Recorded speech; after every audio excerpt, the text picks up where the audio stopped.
大家好啊，歡迎嚟到我哋日更頻道啊，同大家睇個大陸案件啦。呢個案件呢，就係稱為河北彩票大王嘅張世鵬嘅事噃。佢用3日啊就可以賺到1.1億啊，而且培養咗過百名摸獎人啊，後來被捕，而被捕嘅原因呢，就係因為按摩女。點解呢？關按摩女咩事呢？佢又點樣做到3日賺到1.1億呢？咁頭先講啦，呢個案件就係彩票大王張世鵬啦。買彩票呢樣嘢，好多人都係會輸到傾家蕩產嘅，但係就有人因為彩票30幾歲，資產上億，財富自由，2日賺到過億啊，3日賺到1.1億，呢一個壯舉嚟噶。張世鵬本來就出生喺一個普通嘅家庭啊，父母都係普通嘅工薪階級，不過父母方面對佢嘅教育非常之注重啦，由細到大都教得佢好好啊，喺學校表現都非常好啊。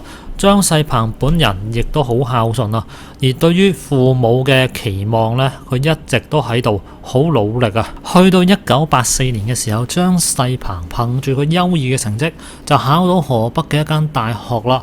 嗰個年代啊，大學生係稀有動物嚟噶，亦都係因為咁樣令到個老豆老母喺屋企卒之啊吐氣揚眉啦。無論邊個見到張世鵬都會舉起隻手指公讚佢叻仔啊！大學畢業之後呢，估唔到佢原來係去咗當地嘅某個政府部門嗰度工作喎，鐵飯碗啊！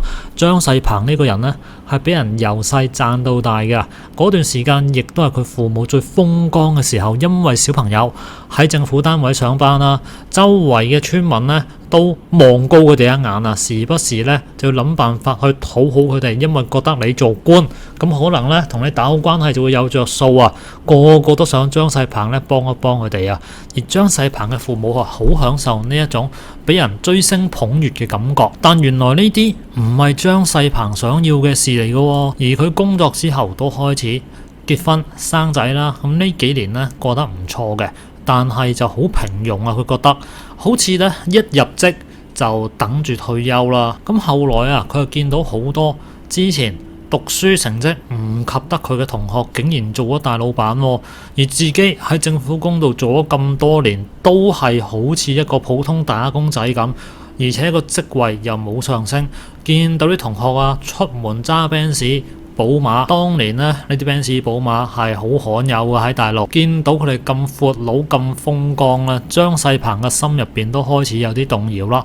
後來啊，佢唔理父母嘅反對啊，直接辭職下海經商啊。佢覺得以佢嘅能力呢，嗰班冇讀過書嘅同學都可以做得到好成績，佢肯定都可以做到大老闆啦。咁不過之前佢冇做過生意嘅，一開始佢都好愁啊，愁做啲乜嘢啊？最終呢，佢係選擇咗賣女裝啊。佢觀察到呢，女性換衫換得比較快，好多女仔呢就追潮流，買衫都會比較頻繁啊。去到1990年啊，佢帶住借翻嚟嘅8000蚊，就坐上咗去廣州嘅火車。嗰個時候去廣州入貨嘅人非常之多，經過精挑細選，佢大包二包咁樣攞住啲貨物翻去老家啦。喺當地一個人流量非常之大嘅地方開始擺攤。啱啱開始嘅時候啊，屋企人呢唔願意佢咁做噶，因為呢，你好地地啊，政府工啊，體制內變到擺地攤，會俾人說3道4嘅。但係佢唔理得咁多啦。而張世鵬本身呢，好識得察言觀色嘅，個人都醒目，靠住佢把口呢，路過嘅姐姐仔都會俾佢讚到天花龍鳳嘅，最終都會喺張世鵬個檔口嗰度買唔少衫走噶。就係靠住佢呢把口同埋佢眼光，佢地攤嘅生意越嚟越好啊！後來喺當地嘅商場入邊租咗個門面，將自己嘅服裝生意做到入商場入邊啦。就係咁樣，短短1年時間啊，賺咗10幾萬啊！睇到啲錢之後呢，屋企人開始支持佢啦。而佢老婆辭埋份工，跟住佢賣衫啊！幾年時間賺咗唔少錢啊！鄰居見到佢呢，都唔敢出聲啦。嗰個年代幾十萬係好大一筆錢嚟噶。咁到底佢點樣成為彩票大王呢？咁張世鵬好有經商頭腦啦。如果佢係一直做呢個服裝行業嘅話，可能一早就上咗岸啦。咁有一次啦，商場經理就揾到佢，就希望佢幫個手。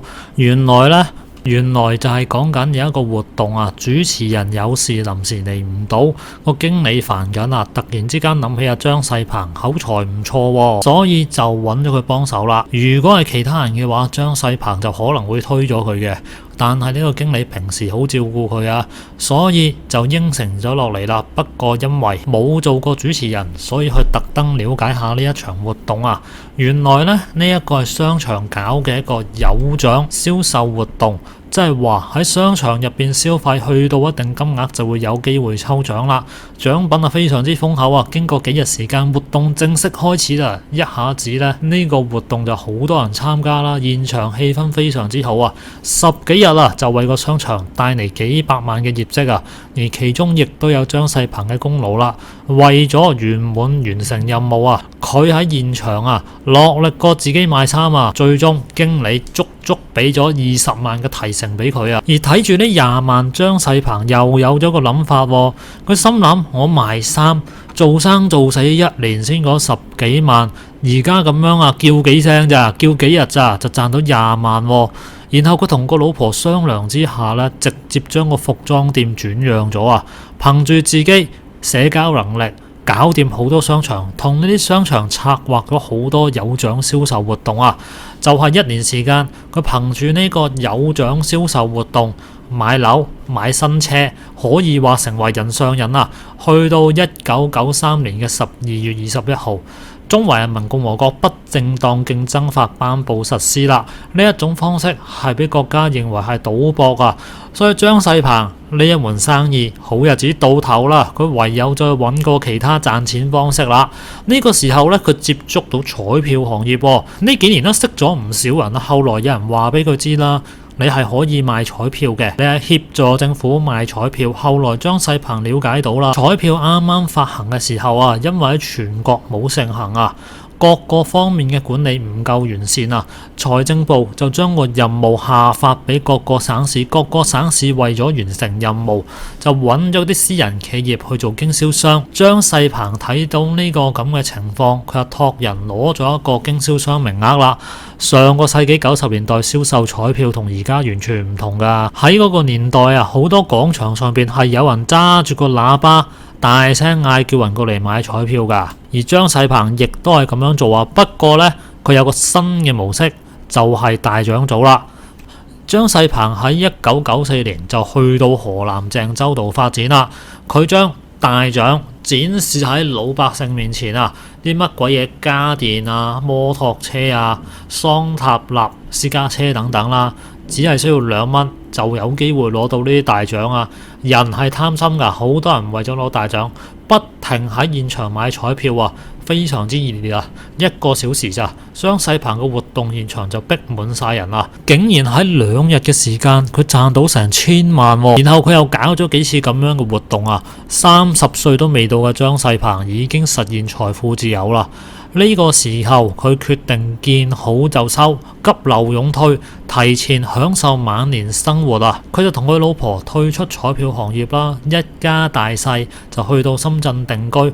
到底後來佢點解入獄呢？明明佢都一早退出咗呢個行業，洗手唔做，財富自由，享受人生噶咯。張世鵬退出彩票市場之後，帶住老婆仔女去深圳定居啦。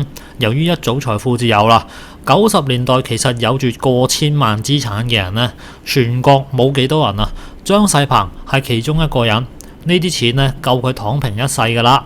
但係睇到報紙上邊越嚟越多人賺大錢，資產好多佢睇到咧自己都心癢癢啦。休息咗1年時間，佢就復出佢個目標呢就係要成為中國彩票大王經過半年嘅市場調查，1998年初佢就創造咗多點營銷、大獎高調嘅新營銷模式啦，即係話跨地域多地進行聯合嘅彩票銷售利用高額嘅獎金去吸引人群1998年嘅10月，廣州嘅花都市芳村區4點聯銷，張世鵬5日就銷售咗9000萬啦，喺全國引起轟動咁點解會咁轟動呢？因為之前嘅10年入邊芳村嘅彩票銷售量係不足400萬，去到1998年嘅11月，廣州番禺嘅2點聯銷活動3日啊，賺咗1.1億，亦都因為呢個舉動，先令到中國彩票史上有咗一個億元巨獎組嘅名詞啊！嗱，你要記得喎，呢一個9000萬同1.1億唔係而家，係1998年啊！你將呢個數乘翻10倍就差唔多噶啦。咁即係話，如果係按照而家嘅消費力水準呢，可能就係9億同11億噶啦。去到1999年嘅1月啊，廣州天河單店呢5日銷售彩票9200萬，直到而家呢個紀錄仍然係俾佢保持住噶。而張世鵬的而且確係好有腦啊！如果唔係，佢冇理由咧係可以做咁多門生意都成功噶。咁佢見到而家個彩票市場咁旺啦，更加有信心啦。佢創辦咗自己嘅彩票投資公司，叫彩世塔。個地點呢，就喺深圳嘅地標性建築地王大廈。而張世鵬就擔任董事長，個老婆就做財務總監啦。公司入邊大部分員工都係自己親戚。張世鵬嘅彩世塔係建立咗全國範圍最大嘅彩票銷售帝國。而張世鵬嘅彩票銷售雖然金額比較大，但係佢所設立嘅獎項金額同樣巨大啊！嗱，如果佢係一直都可以保持得到個銷售額嘅話，咁當然好啦。但係如果銷售額下跌嘅話，佢係有機會出現虧損嘅。佢原本個諗法好好㗎，但係冇幾耐，佢公司就開始一直虧損啦，係蝕到難以支撐嘅地步啊！就喺呢個時候，張世鵬咧開始做違法嘅事咯噃。後來張世鵬頂唔順啊，就揾到張秋海啦。呢個人呢，係張世鵬好早就識㗎啦，經過2個人嘅商量，就諗咗個新模式，就係摸獎。喺2001年深圳第1屆福利彩票文化週嘅活動上邊，每個觀眾都可以摸獎。最高獎項50萬，現場好多人都參與呢個活動啊！活動啱啱過咗一半啊，已經係冇咗36個一等獎啦。見到咁多人攞到獎啊，嗰啲彩民呢更加激烈啦！大家都唔想同一等獎擦身而過，實際呢36個一等獎呢，係張世鵬公司做咗手腳，當住公證人嘅面就對貼咗密封條嘅袋做手腳啊！之所以咁樣做，就係希望可以吸引更加多人入嚟一齊玩啦。後來啲獎就冇咁好啦，佢呢喺個台底度整咗個大磁鐵，然後仲用3合板啊擋起啦。另外仲喺獎箱入邊呢放咗100幾個獎球啊，而有獎嘅波呢係特製嘅，喺裏邊呢就塞咗磁鐵。咁即係話呢啲波大部分啊喺晒角落頭啊，最後再安排人將角落頭嘅獎摸走。咁呢啲摸獎嘅人呢，就梗係佢哋安排好嘅內部員工啦。就係咁樣，老百姓中獎嘅機會就越嚟越低啦。而因為個獎嗰個箱呢係吸埋噶，大家都睇唔到裏邊嘅情況啊。而且為咗可以將啲獎金回收，張世鵬啊培養咗過百人做摸獎人啊。呢啲人呢，大部分都係公司員工嘅親戚，嚟自全國各地，統一安排住賓館，仲同佢哋做埋假嘅身份證啊。摸到獎之後呢，就回收翻公司，就俾呢啲摸獎人1-2萬嘅獎金。亦都係因為咁樣做啊，張世鵬根本呢就冇蝕幾多錢，基本上呢都回收晒啦。後來出事就係因為一個按摩女喎。點解呢？喺2002年啊，揚州嘅彩票銷售現場原本安排好嘅摸獎人，突然之間少咗一個彩世塔嘅經理，賠福盛都唔知點算好。現場佢睇到一個熟人喎，呢個熟人呢，就係之前佢成日幫襯嘅按摩女啦，就諗住叫佢做一次摸獎人啦。咁果然一摸就摸到50萬啊！呢個女人呢，就唔捨得將個錢還翻去啊，於是趁人唔注意直接夾錢走人啦。咁賠福盛呢，就打咗1日電話個女人先聽，咁但係個按摩女呢，就威脅淨係俾10萬佢啦。而呢個經理呢，開始威脅個按摩女，而由於一個女人呢就好驚呢一個人唔知會對自己做啲乜，諗咗一晚，佢直接報警啦。亦都係因為呢一件事啊，張世鵬嘅詭計呢就俾人揭露咗出嚟啊。